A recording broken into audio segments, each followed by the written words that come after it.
Do you know what you're ruining for the whole planet now? They brought the little drummer boy. Ra-pa-pum-pum, me and my drum. Exactly. You sound so Old Testament, even though this is the New Testament. It must have been winter. Who said so? Christmas must be white.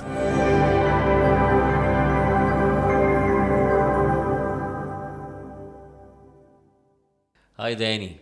Merry Christmas, your favorite. Merry Christmas, my brother. How are you doing? I'm well. Missed you since last episode. It's been a while. Yeah. These people are irregular.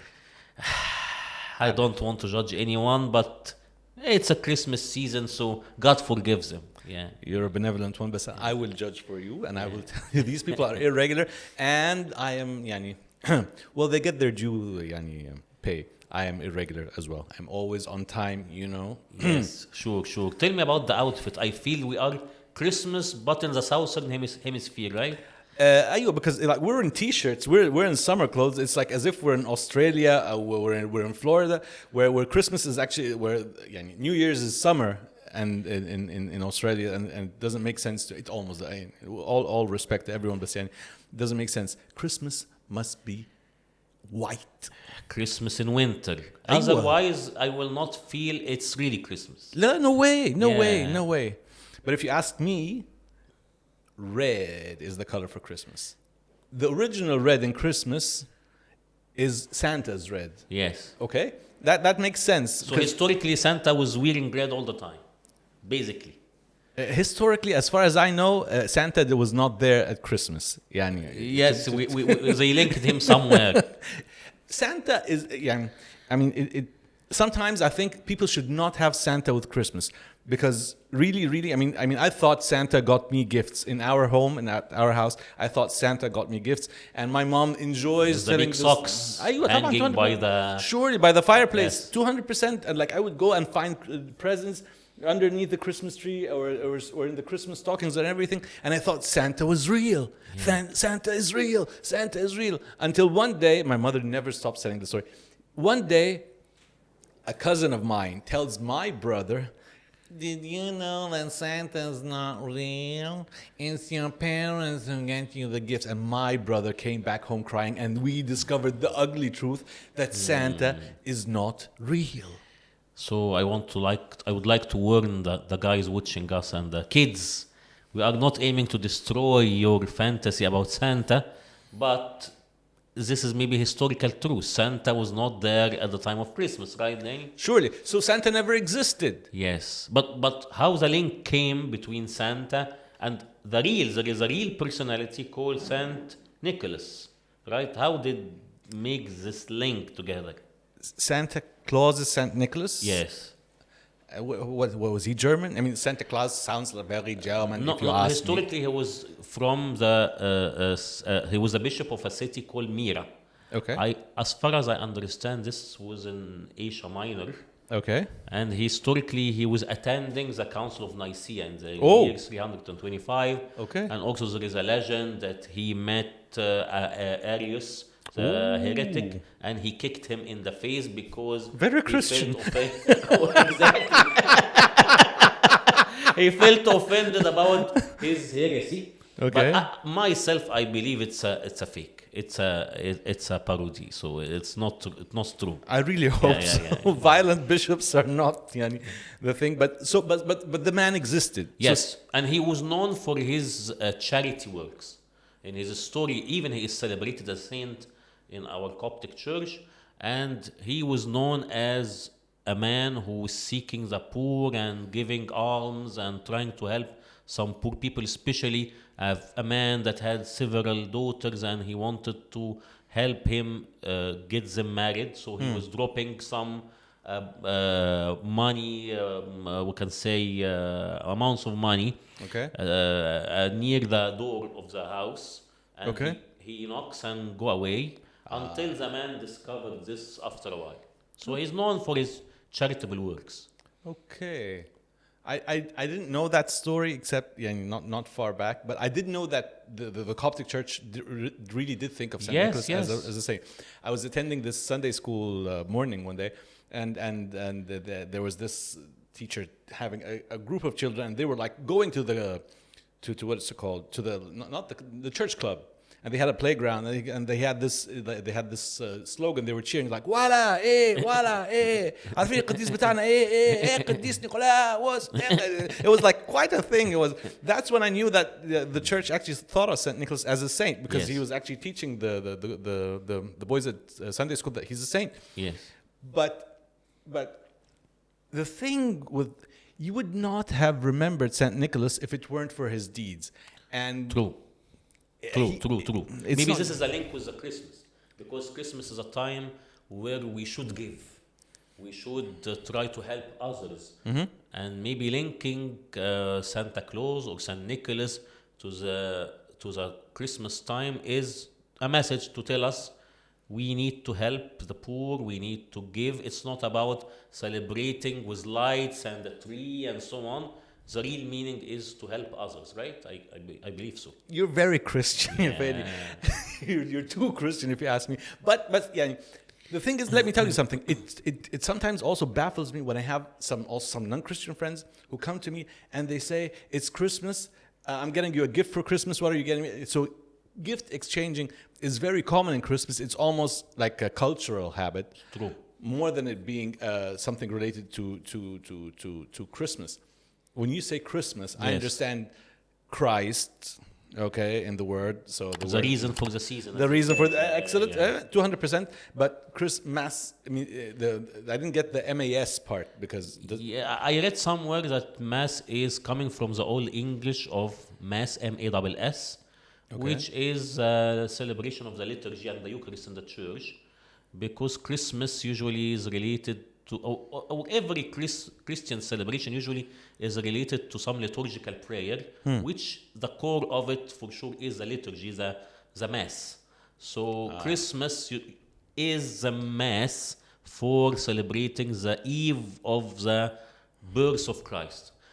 We can call the birth of Christ Christmas. We call it sometimes the Feast of the Nativity. We call it sometimes the Feast of the First Advent of Christ. Advent, the coming of Christ. Coming of Christ, exactly. Because as we learn from the Bible, especially in John 1:14, and the Word became flesh.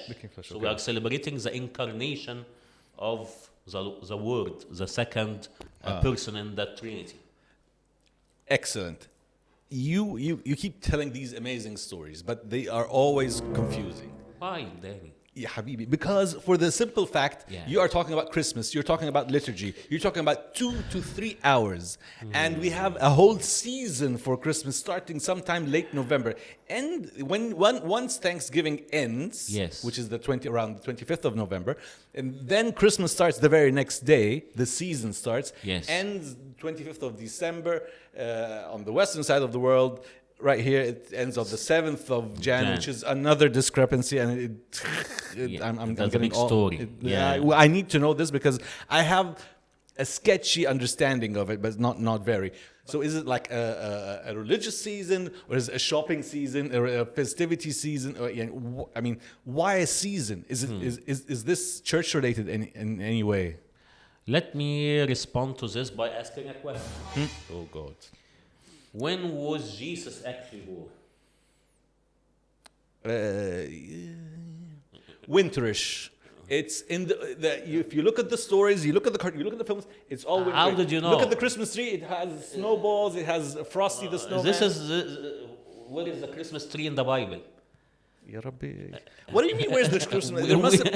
We get our understanding about the facts written in the biblical accounts. So where is this tree? It was not written that because of the cold in that season, so Joseph the carpenter went and took off the tree and burned some wood for the baby Jesus to get warm. No, this is not. That did not happen. That makes perfect sense. Joseph, carpenter, wood, exactly. Fire, and then we're back. This could be a Hollywood story. We're going to Hollywood. Yeah, but when you connect things that are seemingly okay. This was just my fancy imagination at this moment, but this is not true. Give me some facts. I'm very confused. What we know that we don't actually know when Jesus was born. It must have been winter. Who said so? The pictures, man. Yeah. The pictures, man, not the biblical accounts. Who made the first picture or the first scene? Who put all the elements and the characters of the Christmas together in one picture? You know who did so? Yeah, I would like to pretend that I don't, but I don't know. It was Saint Francis of Assisi, the famous Italian monk, the founder of the Franciscan friars, the friars. This order, yes. This order. Yes. He was serving in a poor village, and he wanted to make the poor people in his village celebrate the Christmas. So he built some kind of a manger-like scene. He dressed people in different characters: Joseph the carpenter, Saint Mary, the three wise men, the shepherds. He brought some animals, and he celebrated the Christmas together with the people there. And he put the three wise men with the shepherds, was actually different than the biblical accounts. It was Hold your horses. There isn't. Don't tell me that the wise men are in the Bible. The shepherds are in the Bible. They all met baby Jesus, and they are all in the nativity scene. And you are not going to tell me that Saint Francis de Assisi was wrong, man. Focus. Forgive me, Saint Francis, but this is not what the Bible is telling us.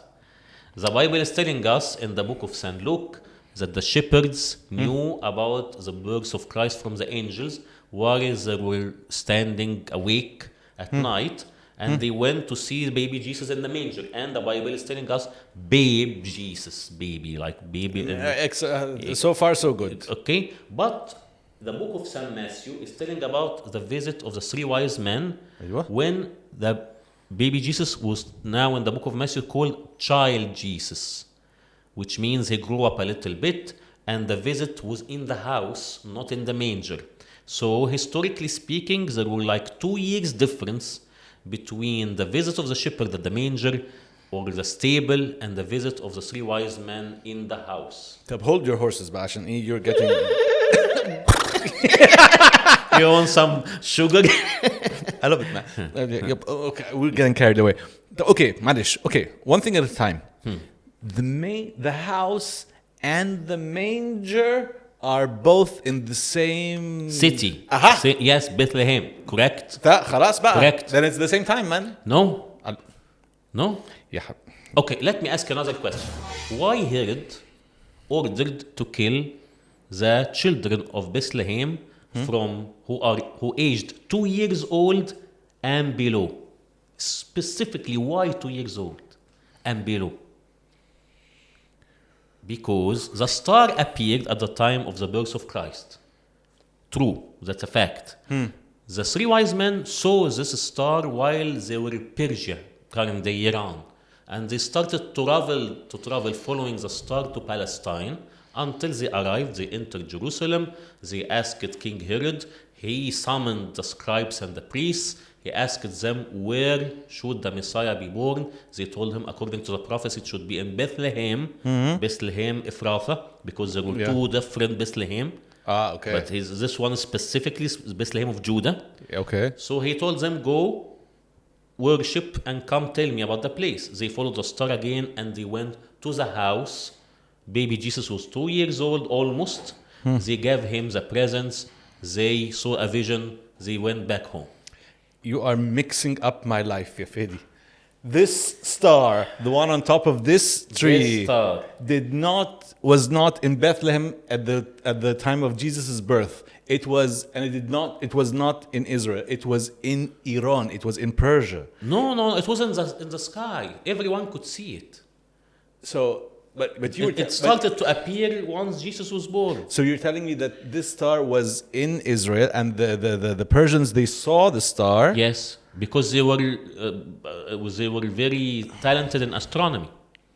So they're astronomers. Yes. I keep getting sometimes I hear different stories about the wise men, because I hear stories about them being worshippers of fire and pagans of a sort, but not really pagans. But if they're really scientists, if they're into astrology, yes, and if they were pagans, they would know that it's not real. But to make the trip all the way from Persia to Palestine, which is not short.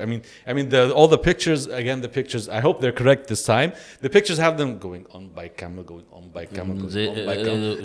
Should be camel or horse. Camel to go all the For distance. The sure, horses will die. not an electric car, not a Tesla. I wish, man. They make no noise. It's like the future. Did you see the new Roboven? لا إيه ده؟ It's a van No way. made by Tesla. Yeah, totally electric. Dear Jesus, I would like a van for Christmas. Here too. Yes, but Christmas is about gifts. Yes. Okay. It's Three not about the gifts. three wise men again. Okay, the three wise men who did not travel by Tesla, they traveled by camel. Yes. For 2 years. You would not make a 2-year trip, 600 and I don't know how many days. Yes. Or around 700 days, man. Yes. But, It's a very big distance between Israel and Palestine. Israel and Persia. It's a very big distance. 700 days walking. Yes. And so they are not pagans. They're not pagans. They're definitely not Abrahamic believers. No. But they actually followed or went towards that star or followed that star all the way for 700 days. Almost, yes. To come to Israel. This was not an ordinary star. It was a very unordinary star. It was very brilliant, very shining. It was shining in day and night. So even in the morning, they could see it because they could follow it as well while the sun is there in the sky. So it was very different. We actually, scientists did not find yet what is this star is about. It could be an angel. It could be a real planet. It could be... we don't know. We don't really know. In the Bible, there are a lot of astronomical events that have been found out to have actually happened, like the one where King Ezekiah was about to die, gets this 15 years extension. Moses when the fight. The sun and and if that could be another astrological event, but day and night. You sound so Old Testament, even though this is the New Testament. You sound so Old Testament. It's like the people of Israel following the cloud by day and the pillar of fire by night. True. And it's the same for those non-believers, yes. the Persians, those wise men. For sure, because let me tell you also, they had some prophecies in their religion. This will take us back to the Old Testament again. You remember Daniel. 200%. For sure. Daniel was living in Persia. Babylon first, then Babylon got conquered by the Persians. And exactly. Yes. And he prophesied about the coming of Christ the King. He said it would be after 70 weeks, and a week is 7 years, according to the interpretation. So this was 490 years after Daniel. Okay. Should be the birth of Christ the King. So these kind of prophecies were known, according to tradition, to those wise men in Persia.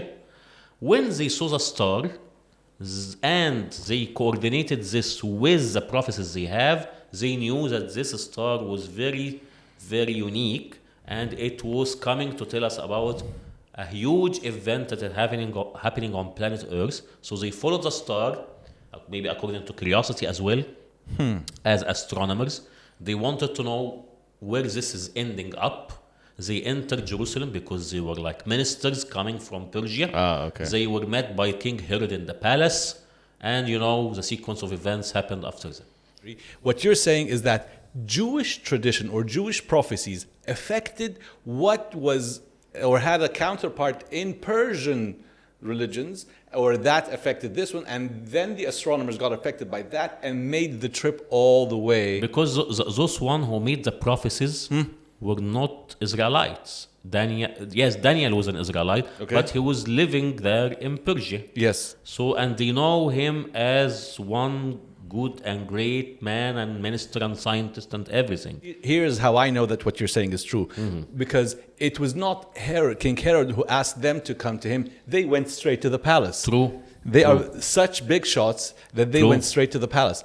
And what tells me that even more, my favorite part of Christmas that I'm not too used to, but I love now, is gifts. They had gifts. They did not just come all the way from Persia out of curiosity, like you're saying. No, they almost were sure or were ready for the event to actually be there, and they wanted to offer something, give something. True. Which tells me something about the essence of Christmas, but also tells me why Christmas and gifts are hand in hand. Related. True. But do you know how many wise men were there?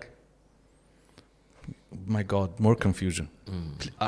I really pray that there were only 3. Ya Rab. How did you know? The 3 gifts. 3 gifts, but it could be carried by 2 men, or even by 4 men, or by 5 men. We don't know. The Bible did not tell us how many were there. He told us they presented 3 gifts, which were The gold, the myrrh, and frankincense. and frankincense. Yes. Yes. So, and there were not 3. We don't know. What are you challenging everything in life? I'm here starting to be confused in your position. Why? Because the wise men and the shepherds were not at the same place. Or the same time. So for what God's is sake. real? What is we know about the Christmas? Jesus was born in winter. We didn't discuss this yet. We don't know. He was born in winter or maybe in summer. Some hypothesis or some speculation said that he was born in summer. And I can tell you a fact about this. How could the shepherds in cold winter Palestine be still awaking in December or Jan into the wilderness? In the wilderness, shepherding, in pastures. Exactly, pasturing their sheep. Is this possible? It's this cold winter? The sheep will die of cold. Exactly. It snows. They have hail in This Palestine. will make it possibly in summer. Oh, good God. Do you know what you're ruining for the whole planet now? Are you aware of what's happening? If what you're saying is true, the whole planet is A going lot of to... collateral damage. And then Australia's right. Let's immigrate. And now Australia's right. Everything in the southern Make hemisphere. Christmas great again. Oh my God, man. Actually, there is also a story, part of the tradition, telling that Zechariah, the father of John the Baptist, he was a priest when he saw the vision of Archangel Gabriel telling him about the birth of John. This was mentioned in the book of Luke chapter 1. Yeah. Zechariah belonged to a group of priests called Abia. Okay, yes. According to Jewish tradition, some sources say that the Abia group used to serve in the temple in the month of May. So he saw the vision in May, and then we count 15 months.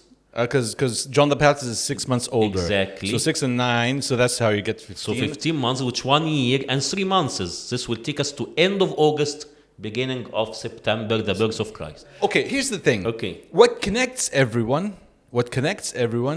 are gifts, always gifts. Because the story goes that Herod said that he asked the wise men to give, who definitely told him that they have gifts for the new king. Yes.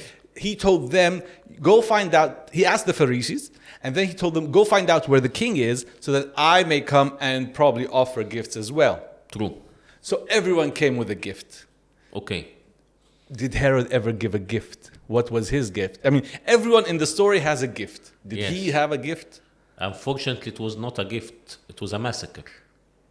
He committed a massacre against the children of Bethlehem when he commanded the children 2 years old and below to be killed.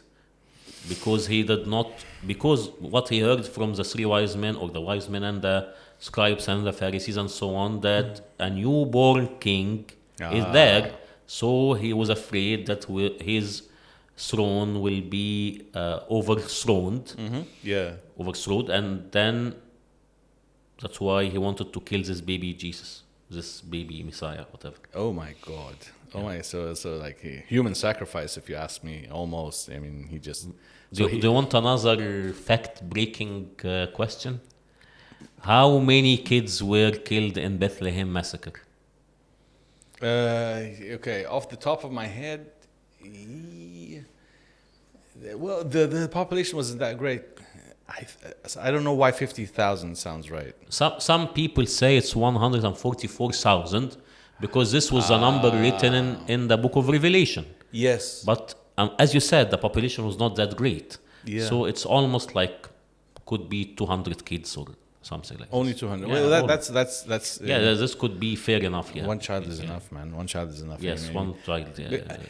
what I like. I mean, God. I mean, I'm just being too. I'm taking liberties here. What I like about the Bible when it talks about the massacre of the children of Bethlehem, and it brings it back the prophecy Yes. about Rachel, True. who does not want to be consoled, True. Yeah, because also for her children are not there. you know why also Rachel, because her tomb was in an area nearby. Makes perfect sense. And Rachel and Leah being the mothers to all the tribes of Israel, for that makes. But also let me ask you a question. Let us go off topic a little bit from this intense questions. What is Christmas for you, then? What Christmas usually reminds you? I'm very confused when it comes to Christmas. I like this. Okay. I sing tons. I join the choir every now and then go, oh, I'm dreaming of a white Christmas and all and Sinatra guy or what? Yeah. I love Christmas songs. And then the ever famous and now the Christmas anthem for I don't know how many years has been the Mariah Carey, All I Want for Christmas Is You. That's a thing, man. Oof, that's quite a thing. So I like Christmas. I like the songs, I like the vibes, but I'm generally confused because Coptic Christmas is not really. I mean, it's not Western Christmas. Yes. The gifts are not a big integral thing. I don't get any gift. I don't do a lot of exchange. Maybe some money when I was a little child. I need more now. Man. For everyone's knowledge, I mean, Fadi is engaged to be married. He has to get gifts for the fiancé, for the father-in-law, for the mother-in-law, for everyone in his wife's family. He has to get gifts. All donations are accepted. Send me all your questions on InstaPay.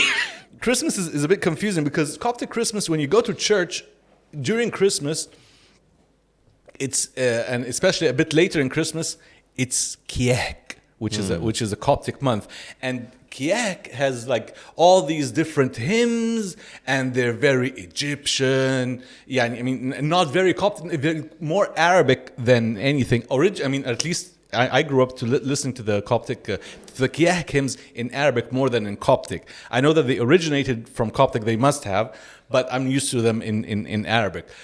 So it doesn't sound like all the Christmas songs I know. Yes. And it involves staying up all night, which makes me think of the shepherds now. And Very deep. Yeah, and I'm a deep person, man. It doesn't seem like you, but I will go with it this time. So it involves a lot of staying. I mean, a lot of praising throughout the night with the Kiek hymns, and they're very different than anything that happens in church throughout the year. Yeah. And generally ends in mass.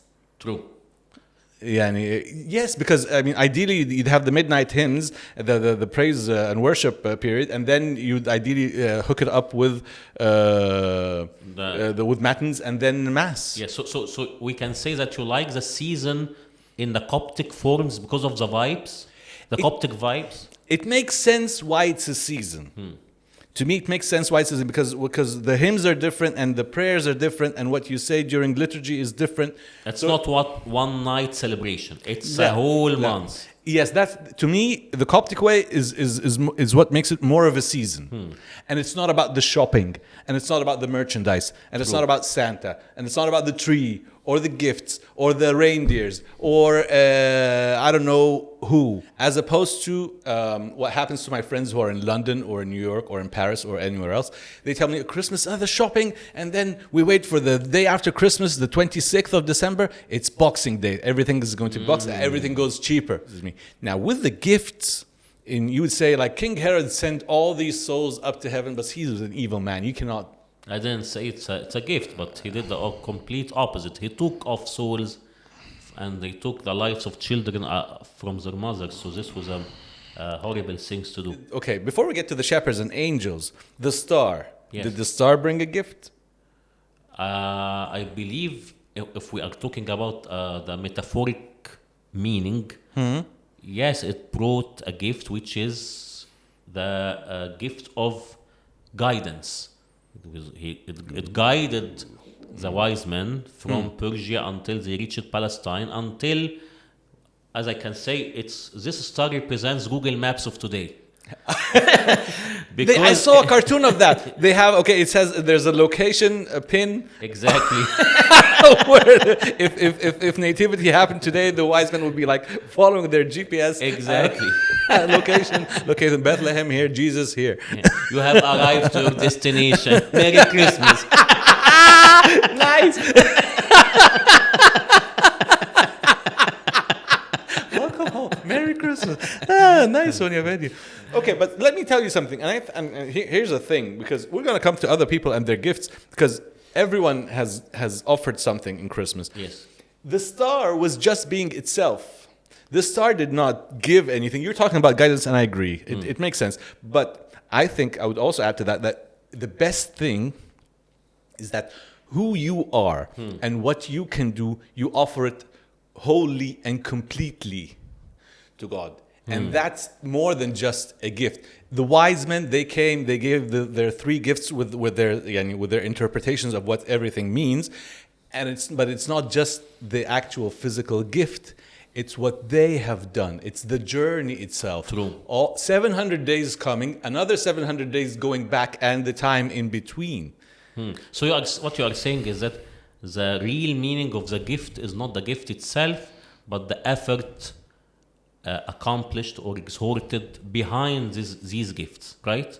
200%. I mean, if you give me a gift, I mean, I like it, but I will like more the effort you put in to make this gift significant to me. The effort, the 14 or 1500 days those Maggies or those wise men gave. Let me borrow your sentence. 200%. 200%. Yes. Because this is making sense in a lot of things. Even God, when He looks at us, he does not look at the end result. He looks at the effort done all over the way. So this comes to my mind when I say I want to go to the liturgy, to attend the liturgy.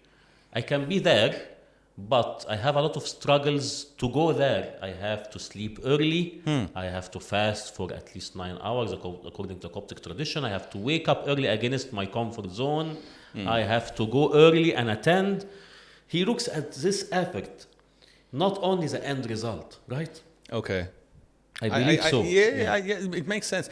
Okay, and upon that, question. We talked about the shepherds. Yes. Did the shepherds bring anything? I mean, why are the shepherds so important? I mean, they're there in the scene. They brought the little drummer boy. Ra-pa-pum-pum, me and my drum. Exactly. I love it, man. I love it. Yeah, it's a brilliant hymn. It's a brilliant, and you know what I like about it is like even the older you grow, you like the innocence of that little drummer boy. True. You like him being poor. You like him having nothing to give. Exactly. He gave an effort as well to put a smile on the face of baby Jesus, according to the song. 200%, man. Yeah. And that's what makes it relevant to everyone. But the shepherds did not bring the little drummer boy. That's a fact. I know that the little drummer boy was not with the shepherds. What did they? Did they bring anything? I believe they did not bring a gift to baby Jesus, but they brought some gift to other people, because according to my understanding of the biblical account as well, they were the first eyewitnesses on the birth of Christ.